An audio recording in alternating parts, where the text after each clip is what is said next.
সারা দেশে এসএসসি পরীক্ষায় পাশের হার ৬২%, জিপিএ 5 পেয়েছে ১ লাখের উপরে, ফেল করেছে ৭ লাখের মতো শিক্ষার্থী ও ৩১২টি প্রতিষ্ঠানের একজনও পাশ করতে পারেনি।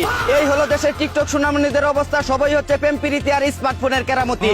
এদিকে এসএসসি পরীক্ষায় ফেল করা ছেলেদেরকে ৩ চাকার অটো রিক্সা কিনে দিয়ে গুলিস্তান টু আফগানিস্তান ভাড়া মারার ব্যবস্থা ও ফেল করা মেয়েদেরকে বিয়ে করে তাদের দায়িত্ব নিতে চান জনকল্যাণ পার্টির নেতা লিডার খাইরুল দেওয়ান।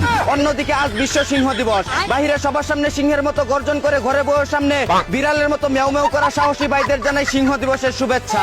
এদিকে রাশেদ খানের মতো লোক যদি তেল মেরে প্রধানমন্ত্রীর উপদেষ্টা হতে পারে, তাহলে আমিও মোবিল মেরে দেশের রাষ্ট্রপতি হওয়ার সক্ষমতা রাখি বলে জানিয়েছে সংগ্রামী নেতা লিডার খাইরুল দেওয়ান। অন্যদিকে ডিসেম্বরে যদি আফা ফিরতে পারে, তাহলে নিজের হরমুজ প্রণালী দেশের সকলের জন্য উন্মুক্ত করে দেওয়ার ঘোষণা দিল বিশিষ্ট তলা ব্যবসায়ী ও চিত্রনায়িকা মাহিয়া মাহি। এদিকে নিজের ভূমধ্য সাগরে সাঁতার কাটানোর জন্য আবারও নতুন ভাতার দলল পরিমণি। ধারণা করা হচ্ছে তার অথৈ সাগরে সাঁতার কেটে কুল কিনারা না পেয়ে যে কোনো সময় তলিয়ে যেতে পারে সেই বাঙ্গির নাতি। অন্যদিকে গ্রামে কখনো লোডশেডিং হয় না বলে জানিয়েছে বিদ্যুৎ ও জ্বালানি মন্ত্রী। আসলে তিনি ঠিকই বলেছেন, গ্রামে কখনো কারেন্ট যায় না, শুধু মাঝে মধ্যে একটু একটু আসে। এদিকে শান্তা ফারজানাকে ১০০ টাকায় আলু দিয়ে গরুর মাংস রান্না করে খাওয়ানোর জন্য জেলে চলে গেল ভাতের হোটেলের চুত নামি যান। অন্যদিকে প্রবাসী বউয়ের কাছে কলা বিক্রি করতে গিয়ে খেলা শুরু করে দেওয়ায় আমজনতার হাতে ডলা খেলো চৌকিদারি করা জলিল নামের এক সুধীর ভাই। এদিকে কোটি টাকার বোল্ড পোশাক পরে অ্যাওয়ার্ড অনুষ্ঠানে উপস্থিত হলো বাংলার সেরা সুদর্শন পুরুষ টাকিবিহীন বেড়া আক্তার বেডি রুমি করিম। অন্যদিকে দেশীয় পণ্যে যে হারে মাইক্রোপ্লাস্টিক পাওয়া যাচ্ছে, না জানি কোন দিন বিষের মধ্যে মাইক্রোপ্লাস্টিক ধরা পড়ে। ভেজালের কারণে এদেশের মানুষ বিষ খেয়ে মরেও শান্তি পাবে না।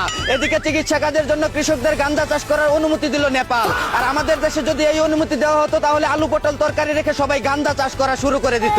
অন্যদিকে এক চুলচিরা গবেষণায় জানা গেছে, একটি মেয়ের ঠুটে যে পরিমাণ পুষ্টি থাকে তা 10টি ফলের মধ্যেও থাকে না। এজন্যই তো বলি, আমার বন্ধুর 120 ডিগ্রি জ্বর ওঠার পরও কেন গার্লফ্রেন্ডের এক চুমুতেই ভালো হয়ে যায়। এদিকে বর্তমানে মেয়েদের পছন্দের তালিকায় শীর্ষে রয়েছে টুকাই শাওন। জানা গেছে তাকে কাছে পেলে যে কোনো সময় চুদলিং পং করে দিতে পারে মেয়েরা। অন্যদিকে দেশে জন্মহার কমাতে জনগণকে রাত বিরাতে হেলমেট পরে নিরাপদে গাড়ি চালানোর নির্দেশ দিল সরকার।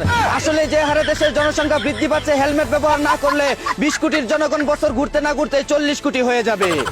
এই ছিল দেশে ঘটে যাওয়া সর্বশেষ আপডেট খবর। চায়না থেকে আগত মিস্টার চুদলিং পংকে সাথে নিয়ে আমি ছিলাম চিন্তা কর্মজীবর। শুনছিলেন আপনারা আবাইত্যা টিভির দুঃসংবাদ। এতক্ষণ সাথে থাকার জন্য ধন্যবাদ। ভিডিওটি ভালো লাগলে উড়াদুরা শেয়ার করে দিন। বিনোদনকে বিনোদন হিসাবে দেখুন। ঝাঁকা নাকা পেজটি ফলো করে রাখুন।